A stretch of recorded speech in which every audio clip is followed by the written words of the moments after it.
Nous commençons notre deuxième cycle de discours dans le livre de Job. Souvenez-vous, Job a trois amis, Éliphaz, Bildad et Chouad, chacun avec son caractère propre, et dans le premier cycle, chacun avait parlé, Job leur avait répondu, et nous recommençons, sauf que cette fois-ci, le deuxième cycle sera plus court, principalement parce que Job réduit ses réponses. Il sera plus court, il va être aussi plus virulent de la part de ses amis. Dans le premier cycle, les amis de Job laissaient entrevoir la possibilité d'un rétablissement. Si tu te repens et demandes pardon à Dieu, il te rétablira dans ton bonheur.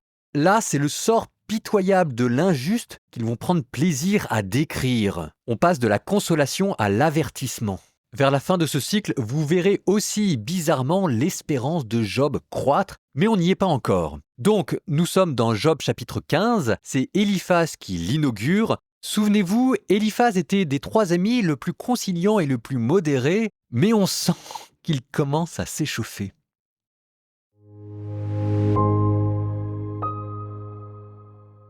Éliphaz de Théman prit la parole et dit : « Le sage répond-il par des raisons en l'air ? Gonfle-t-il ses poumons de vent pour argumenter avec des discours sans valeur et des mots inutiles ? Tu en viens à saper la piété, tu discrédites la méditation devant Dieu. C'est ta faute qui inspire ta bouche et tu adoptes le langage des fourbes. Ce qui te condamne, c'est ta bouche. Ce n'est pas moi. Tes lèvres même témoignent contre toi. Es-tu né le premier des hommes ? As-tu été enfanté avant les collines ? Aurais-tu écouté au conseil de Dieu ? Aurais-tu accaparé la sagesse ? Que sais-tu que nous ne sachions ? Qu'as-tu compris qui ne nous soit familier ? Parmi nous aussi, il y a des cheveux blancs et des vieillards, plus chargés de jours que ton père. Est-ce trop peu pour toi que les réconforts de Dieu et la parole modérée qui t'est adressée ? Pourquoi te laisser emporter par ton cœur et pourquoi cligner des yeux quand tu te tournes contre Dieu et que tu exprimes ta colère, que ta bouche profère des discours ? Qu'est-ce que l'homme pour se dire intègre ? L'enfant de la femme pour se prétendre juste ? Dieu même à ses saints ne fait pas confiance, et le ciel n'est pas pur à ses yeux. Encore moins le répugnant, le corrompu, l'homme qui boit la perfidie comme de l'eau. Je vais t'instruire, écoute-moi. Ce que j'ai vu, je vais le raconter. Ce que les sages, sans rien dissimuler, relatent d'après leur père, eux à qui seul le pays fut donné, sans qu'aucun étranger se soit infiltré parmi eux. Tous les jours de sa vie, le méchant se tourmente et les années du tyran sont strictement comptées. Des voix effrayantes hurlent à ses tympans. En pleine paix, le dévastateur vient l'attaquer. Il ne croit plus pouvoir échapper aux ténèbres et se voit promis au glaive. Il erre, çà et là. Mais où trouver du pain ? Il le sait, le sort qui l'attend, c'est un jour de ténèbres. La détresse et l'angoisse l'envahissent. Elle le terrasse comme un roi qui se prépare à l'assaut. Car il a levé la main contre Dieu. Il a bravé le puissant. Il fonçait sur lui, tête baissée, sous le dos épais de ses boucliers. Oui, son visage s'est couvert de graisse, ses reins ont pris de l'embonpoint. Il a occupé des villes détruites et des maisons inhabitables qui menaçaient ruine. Il ne s'enrichira pas. Sa fortune ne tiendra pas. Il n'étendra pas ses possessions dans le pays, il n'échappera pas aux ténèbres, une flamme desséchera ses jeunes pousses, et il s'enfuira au souffle de la bouche de Dieu. Qu'il ne mise pas sur la fraude, il ferait fausse route, car la fraude serait son salaire. Cela s'accomplira avec le temps, et sa ramure ne reverdira plus. Comme la vigne, il laissera choir ses fruits encore verts, il perdra comme l'olivier sa floraison, car stérile est l'engeance de l'impie, et le feu dévore les tentes de la corruption. Qui conçoit le méfait enfante le malheur, et c'est la perfidie qui mûrit dans son sein.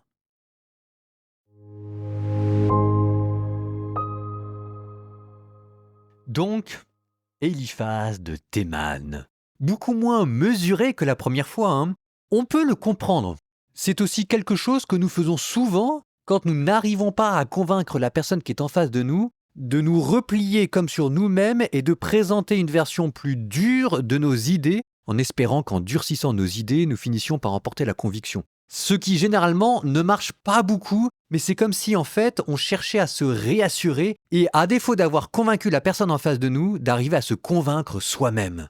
Sauf que, évidemment, c'est pas comme ça que ça marche dans la vie, c'est pas comme ça qu'on va convaincre les personnes en face de nous. Et puis surtout, quand on va voir quelqu'un qui est dans le malheur, on n'est pas là pour se rassurer soi-même, mais pour essayer de consoler la personne en face. Faites attention, parce que c'est un travers dans lequel nous aussi, il nous est déjà très probablement arrivé de tomber. Donc on ne se moque pas trop vite des amis de Job, ils n'ont pas une tâche facile et probablement nous ne sommes pas meilleurs que eux. N'empêche que, en attendant, c'est quand même vrai que notre bon Éliphaz, il y va plus vraiment avec le dos de la cuillère. Ça commence par un réquisitoire. Job prétendait assigner Dieu en justice. Eh bien, commençons déjà, dit Éliphaz, par assigner Job en justice. Premier chef d'accusation, le tout teinté d'ironie. Le sage répond-il par des raisons en l'air ? Gonfle-t-il ses poumons de vent pour argumenter avec des discours sans valeur et des mots inutiles ? Et voilà le premier chef qui arrive. Tu en viens à saper la piété, tu discrédites la méditation devant Dieu. Job ne s'en rend peut-être pas compte, mais en fait, il est en train de détruire la religion avec de tels propos. Job est dangereux. La preuve que Job a tort, c'est que ses discours vont éloigner les gens de Dieu. C'est ta faute qui inspire ta bouche et tu adoptes les langages des fourbes. Et c'est pas totalement faux non plus. C'est vrai que Job empêche d'avoir une confiance naïve en Dieu. Mais alors ça veut dire quoi ? Qu'il faut bien de temps en temps faire des exemples, et c'est pour ça que Dieu frappe au hasard ? Ça veut dire que les malheureux, par leur existence même, sont un contre-argument de Dieu, une preuve qu'il n'existe pas ?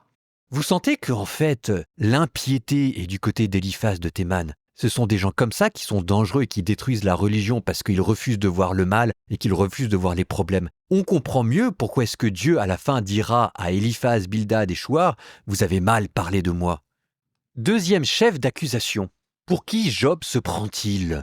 Es-tu né le premier des hommes, comme Adam qui aurait une science infuse et qui aurait reçu une double part de la sagesse divine ? As-tu été enfanté avant les collines ? Aurais-tu écouté au conseil de Dieu ? Ça, ce sont les anges. Aurais-tu accaparé la sagesse ? Ça, c'est le grand attribut divin, la fille de Dieu, la sagesse, l'épouse de Salomon. Est-ce que Job prétendrait être l'égal de la sagesse divine ?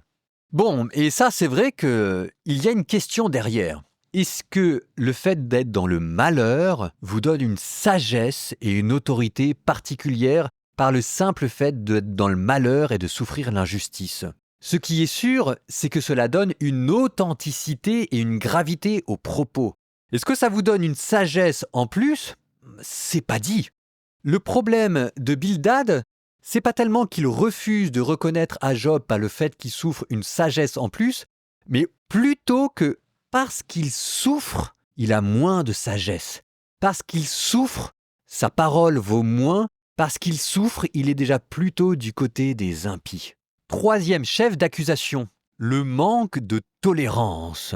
Pourquoi te laisser emporter par ton cœur et pourquoi cligner des yeux quand tu tournes contre Dieu ta colère et que ta bouche profère des discours ? Voyez cette phrase, quand tu tournes contre Dieu ta colère. C'est beau parce que pour le coup, Éliphaz a vraiment compris ce qui se passait.